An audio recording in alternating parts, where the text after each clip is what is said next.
welcome to my channel. Today we are going to start a new project. If you watched my last video, you know that I made a wool sweater for my husband, but it was straight stockinette and it was just brown. And while it turned out really well, I felt like it was time to do some color work. I have never done color work before. I've made a washcloth with some stripes in it, but I've never done any Fair Isle or intarsia or anything that requires multiple colors within the same row of stitches. So I'm really excited to do that. The project I picked in order to teach myself how to do Fair Isle was Tasha Moss's Victory Beret. I saw Retro Claude work on it in her last couple of videos and it was really beautiful, and I'm needing a new winter hat. So I thought this was a perfect time to make myself a new winter hat and to practice a new skill. I've already done up my swatch and it turned out really nicely already. So this is what my swatch looks like. I'm really impressed with my tension work that I've already got going. Obviously this was knit flat. If you look at Tasha Moss's website, she has a couple of articles on how to get started, and her swatching method is to knit flat and then pull your yarn back around so that you're constantly only knitting your knit stitches, mimicking the knitting in the round without actually having to knit in the round. So my tension is quite good when I'm knitting flat. So I will be interested to see how this translates to knitting in the round. I'm using DPN, some really beautiful number 2s in this blue color. So that's what I'll be using. The yarn she uses is Excelana, but my local yarn shop that just opened has Sisu. I don't know how to say this, Sandnes Garn. It's Norwegian, but I'm using their Sisu, which is a 80% wool, 20% nylon. Which is usually used for sock yarn, but I think it will make a really comfortable hat. I was a little concerned that doing a full wool beret was going to be a little itchy, but I think this is going to be really nice. The colors that my local yarn shop had pretty much matched the ones that she chose in her Excelana line. Let me see if I can get all my colors up here. Here are all the colors that we're using.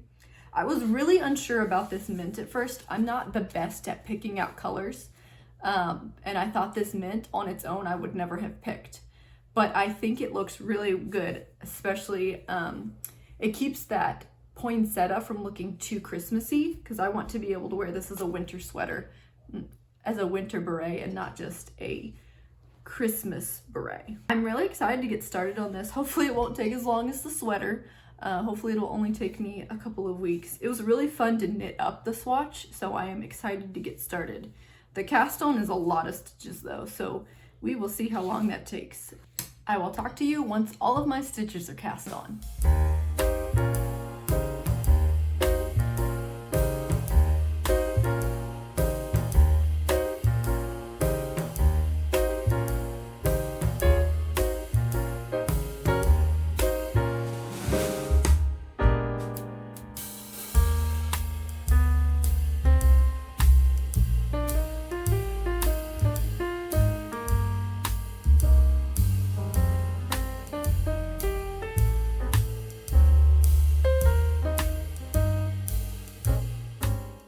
Okay, so we've got all of our stitches cast on, and I've done the first row of rib stitch. So we're going to do a 1x1 rib for 11 rounds, or for about 1 inch, and then we'll increase, and then we will start our Fair Isle stitches.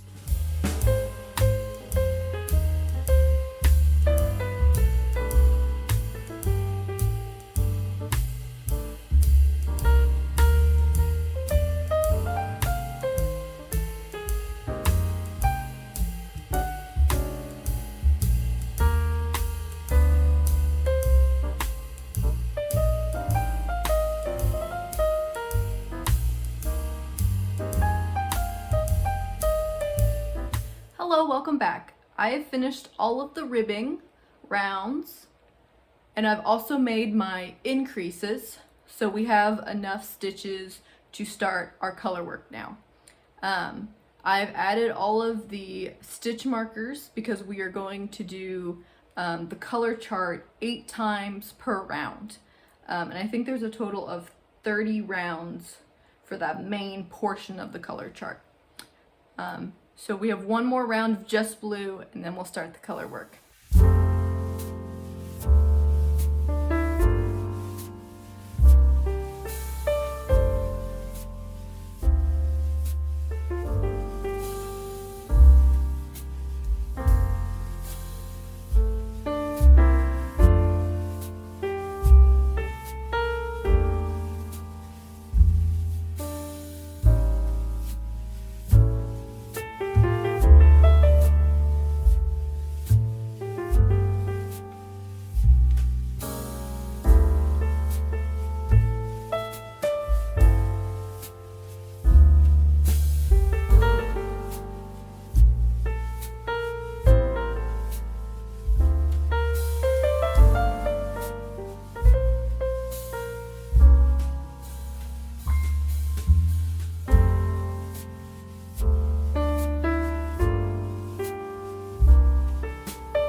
Welcome back. I have finished the main portion of the Fair Isle. It took a little longer than I expected, but I think it turned out really nice. All of my floats are pretty symmetrical, and I don't have a lot of extra tight pieces. So the next thing we have to do, I've already decreased the first round down from 224 stitches to 208. And now we're going to work the crown chart, which is where it seams up at the top. So there's a new decrease stitch in this pattern that I've never worked before. So I am going to have to take a minute to learn that, and that is S2PK, which I assume is like a slip knit, but it keeps it it decreases on both sides of a stitch so that you have a chain running straight up and down, so that the pattern as it goes around the hat doesn't like start to get like a weird clockwise or like twisted pattern. So I'm going to look up how to do that stitch just to make sure I'm doing it right. And then we're going to keep going with the crown, and then we're going to be almost done. I have a lot of ends that I'm going to have to weave in, unfortunately. But I'm really happy with how it's going so far. So I'll check back in soon.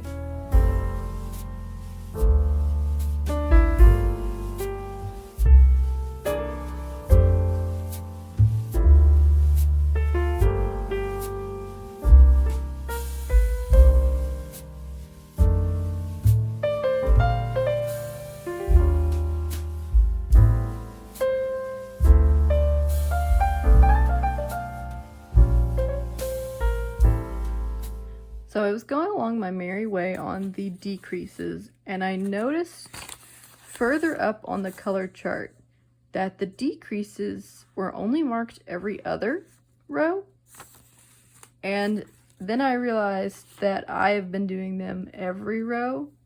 So this one right here should not be a decrease. It should have just been a straight stitch all the way around. So luckily I caught that before I started doing any more rows. I think I'm only going to have to go back one. So I think I'm just going to have to tink back that one row. But that would have been nice to notice before I started. So I might mark in the rest of these white ones with a dark pen where the decreases are, so that I don't have to keep that in mind as I'm going throughout the pattern.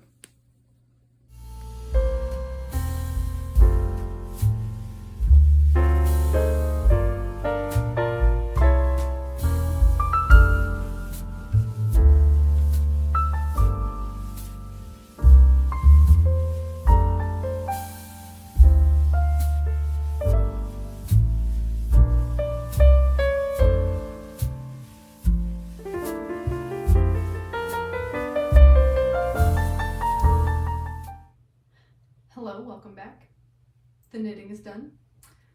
Obviously it's got more of a beanie shape right now than anything. I have a few more ends to weave in, but once that's done, we're going to wash it and block it, and then we'll do a final reveal.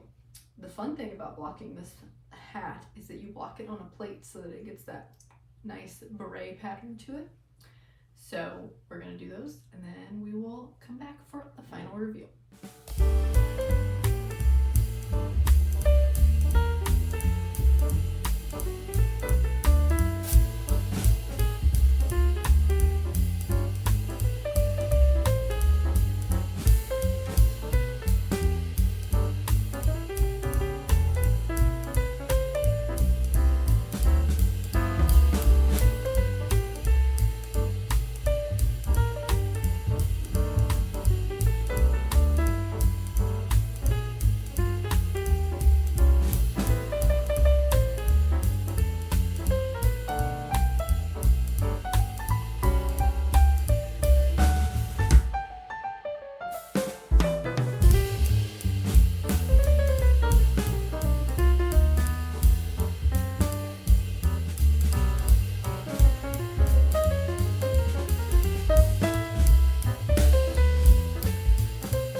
Hello, the beret is done, and it turned out really nice. I'm really happy with the tension. I'm really happy with the color work. I'm really happy with the shaping and blocking that I did. I actually ended up having to block it twice because I blocked it on a dinner plate that was too big the first time, and so it was really floppy. So when I reblocked it, I put it on a smaller plate, and I also put it in the oven to dry, and I think that helped cinch up the ribbing a lot better. It was a little too stretched out, but now I think it looks really good. I've actually had it done for a couple of weeks now. It's just been so dark and rainy that it's just been terrible lighting. So I apologize if the lighting is still terrible, because it is still rainy and gross. But it's also the perfect weather to wear a nice warm wool beret. So I've learned a lot from this project. I've learned that Fair Isle is not as scary as I thought it was going to be. I'm definitely going to add that to my upcoming projects. I really want to make a 1940s style sweater, probably the rabbit jumper or one of the other really popular ones just to start, just because there's so many versions of them, especially on Ravelry, and it's easy to size up and use modern yarn. But this sock yarn that I used, I think will be a good thickness for those kinds of sweaters. So I'll definitely add that to my list coming up. I've also learned that the tensioning is not as hard as I thought. I definitely still had a few issues in this beret. There's definitely some of the longer parts where it's the main color and then like 8 of the second color and then the main color again. I need to get better at doing a better job of evenly catching those longer floats as I go along. I had less trouble with the ones that were back and forth, but those longer stretches, some of them are a lot looser than I needed them to be because I was scared about puckering the fabric. I was able to improve my double pointed needle work a lot better with this one. It's been a minute since I've used them, since probably my first sock project. And since then I've actually picked up a second sock project to work, I'll grab the other one in a minute. This is the Hermione sock pattern that's on Ravelry. I just wanted something easy to do after doing a lot of Fair Isle. So I'm using this German brand of yarn. I can't remember what it's called. It's called Schaffenfreude. It's that. But I really like it because it's got some Ravenclaw colors to it. And I think that will look really nice with the socks. But being able to work on my double-pointed needle work was really nice with this project. It's nice to have a hat to wear now. All of my other hats are very utilitarian and not very nice or pretty. So it's nice to have a winter hat that looks nice and is beautiful. Thank you all for coming on this journey with me. Enjoyed the video, please let me know. Leave a comment or leave a like. I'd be happy to read those. You can stay tuned for the next project. I'm not quite sure what I'm going to work on next other than these socks. But I probably won't make a full video about those because they're pretty straightforward and there's a lot of projects on Ravelry. So you can see the finished product on there when I'm finished. Thank you for watching my video.